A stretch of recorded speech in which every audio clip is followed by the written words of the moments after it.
Hello, this is Read Through the Bible in a Year with Ruth Long. Grab your coffee and let's enjoy some scripture together. Acts chapter 23. Paul looked straight at the Sanhedrin and said, "My brothers, I have fulfilled my duty to God in all good conscience to this day." At this, the high priest Ananias ordered those standing near Paul to strike him on the mouth. Then Paul said to him, "God will strike you, you whitewashed wall. You sit there to judge me according to the law, yet you yourself violate the law by commanding that I be struck." Those who were standing near Paul said, "You dare to insult God's high priest?" Paul replied, "Brothers, I did not realize that he was the high priest, for it is written, 'Do not speak evil about the ruler of your people.'" Then Paul, knowing that some of them were Sadducees and the others Pharisees, called out in the Sanhedrin, "My brothers, I am a Pharisee, the son of a Pharisee. I stand trial because of my hope in the resurrection of the dead." When he said this, a dispute broke out between the Pharisees and the Sadducees, and the assembly was divided. The Sadducees say there is no resurrection and that there are neither angels nor spirits, but the Pharisees acknowledge them all. There was a great uproar, and some of the teachers of the law who were Pharisees stood up and argued vigorously. "We find nothing wrong with this man," they said. "What if a spirit or an angel has spoken to him?" The dispute became so violent that the commander was afraid Paul would be torn to pieces by them. He ordered the troops to go down and take him away from them by force and bring him into the barracks. The following night, the Lord stood near Paul and said, "Take courage. As you have testified about me in Jerusalem, so you must also testify in Rome." The next morning, the Jews formed a conspiracy and bound themselves with an oath not to eat or drink until they had killed Paul. More than 40 men were involved in this plot. They went to the chief priests and elders and said, "We have taken a solemn oath not to eat anything until we have killed Paul. Now then, you and the Sanhedrin petition the commander to bring him before you on the pretext of wanting more accurate information about his case. We are ready to kill him before he gets here." But when the sons of Paul's sister heard of this plot, he went into the barracks and told Paul. Then Paul called one of the centurions and said, "Take this young man to the commander. He has something to tell him." So he took him to the commander. The centurion said, "Paul the prisoner sent for me and asked me to bring this young man to you because he has something to tell you." The commander took the young man by the hand, drew him aside, and asked, "What is it you want to tell me?" He said, "The Jews have agreed to ask you to bring Paul before the Sanhedrin tomorrow on the pretext of wanting more accurate information about him. Don't give in to them, because more than 40 of them are waiting in ambush for him. They have taken an oath not to eat or drink until they have killed him. They are ready now, waiting for your consent to their request." The commander dismissed the young man and cautioned him, "Don't tell anyone that you have reported this to me."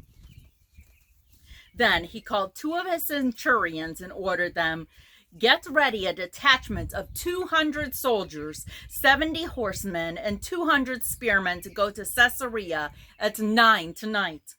Provide mounts for Paul so that he may be taken safely to Governor Felix." He wrote a letter as follows: "Claudius Lysias, to His Excellency Governor Felix, greetings. This man was seized by the Jews and they were about to kill him, but I came with my troops and rescued him, for I have learned that he is a Roman citizen. I wanted to know why they were accusing him, so I brought him to their Sanhedrin. I found that the accusation had to do with questions about their law, but there was no charge against him. that deserved death or imprisonment. When I was informed of a plot to be carried out against the man, I sent him to you at once. I also ordered his accusers to present to you their case against him. So the soldiers carried out their orders, took Paul with them during the night, and brought him as far as Antipatris. The next day, they let the cavalry go on with him while they returned to the barracks. When the cavalry arrived in Caesarea, they delivered the letter to the governor and handed Paul over to him. The governor read the letter and asked what province he was from. Learning that he was from Cilicia, he said, "I will hear your case when your accusers get here." He ordered that Paul be kept under guard in Herod's palace. Psalm chapter 112. Praise the Lord. Blessed is the man who fears the Lord, who finds great delight in his commands. His children will be mighty in the land. The generation of the upright will be blessed. Wealth and riches are in his house, and his righteousness endures forever. Even in darkness, light dawns for the upright, for the gracious and compassionate and righteous man.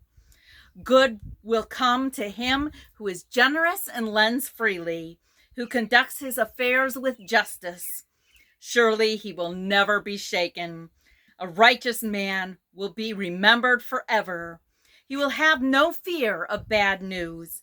His heart is steadfast, trusting in the Lord. His heart is secure.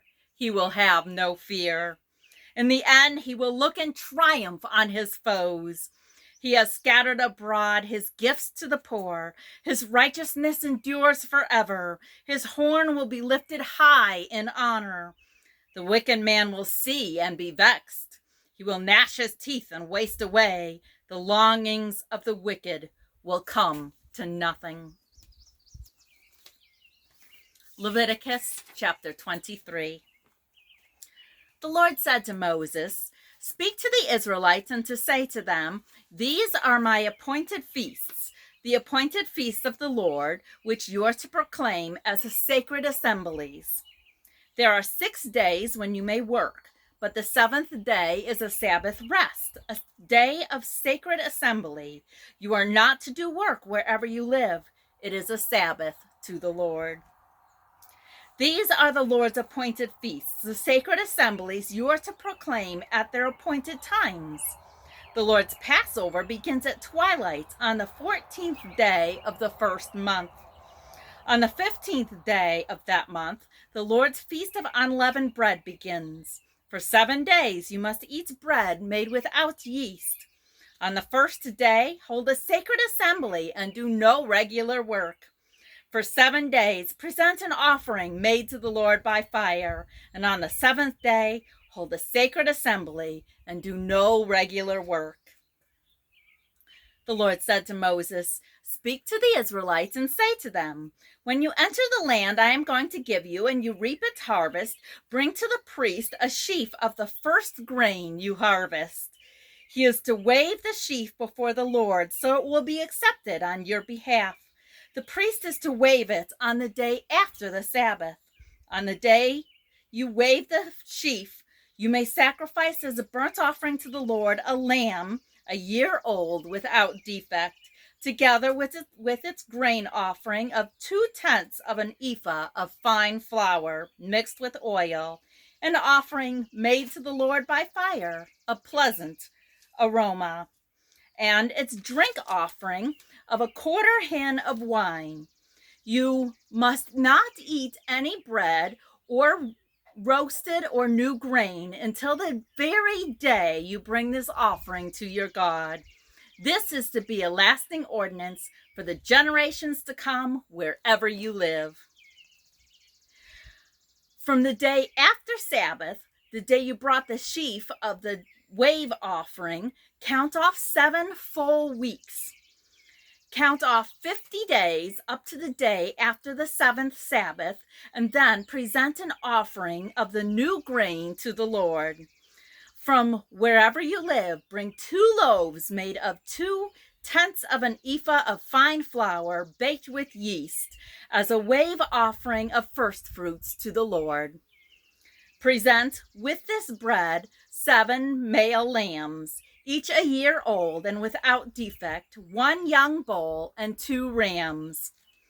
They will be a burnt offering to the Lord, together with their grain offering and a drink offering, an offering made by fire, an aroma pleasing to the Lord. Then sacrifice 1 male goat for a sin offering and 2 lambs, each a year old, for a fellowship offering. The priest is to wave the 2 lambs before the Lord as a wave offering, together with the bread of the firstfruits. They are a sacred offering to the Lord for the priest. On that same day, you are to proclaim a sacred assembly and do no regular work. This is to be a lasting ordinance for the generations to come, wherever you live. When you reap the harvest of your land, do not reap to the very edges of your field or gather the gleanings of your harvest. Leave them for the poor and the alien. I am the Lord your God. The Lord said to Moses, "Say to the Israelites, on the first day of the 7th month, you are to have a day of rest, a sacred assembly, commemorated with trumpet blasts. Do no regular work, but present an offering made to the Lord by fire." The Lord said to Moses, "The 10th day of this 7th month is the Day of Atonement. Hold a sacred assembly and deny yourselves and present an offering made to the Lord by fire. Do no work on that day, because it is the Day of Atonement, when atonement is made for you before the Lord your God. Anyone who does not deny himself on that day must be cut off from his people. I will destroy from among his people anyone who does any work on that day. You shall do no work at all. This is to be a lasting ordinance for the generations to come, wherever you live. It is a Sabbath of rest for you, and you must deny yourselves. For the evening of the 9th day of the month until the following evening, you are to observe your Sabbath." The Lord said to Moses, "Say to the Israelites, on the 15th day of the 7th month of the Lord's Feast of Tabernacles begins, and it lasts for 7 days. The first day is a sacred assembly. Do no regular work. For 7 days, present offerings made to the Lord by fire, and on the 8th day, hold a sacred assembly and present an offering made to the Lord by fire. It is the closing assembly. Do no regular work. These are the Lord's appointed feasts, which you are to proclaim as sacred assemblies for bringing offerings made to the Lord by fire. The burnt offerings and grain offerings, sacrifices and drink offerings required for each day. These offerings are in addition to those of the Lord's Sabbaths, and in addition to your gifts, and whatever you have vowed, and all the free will offerings you give to the Lord. So, beginning on the 15th day of the 7th month, after you have gathered your crops of the land, celebrate the festival to the Lord for 7 days. The first day is a day of rest, and the 8th day also is a day of rest. On the first day, you are to take choice fruit from the trees and palm fronds, leafy branches and poplars, and rejoice before the Lord for 7 days. Celebrate this as a festival to the Lord for 7 days each year. This is to be a lasting ordinance for the generations to come. Celebrate it in the 7th month. Live in booths for 7 days. All native-born Israelites are to live in booths, so your descendants will know that I had the Israelites live in booths when I brought them out of Egypt. I am the Lord your God." So Moses announced to the Israelites the appointed feasts of the Lord. Thank you for listening. Have a blessed day.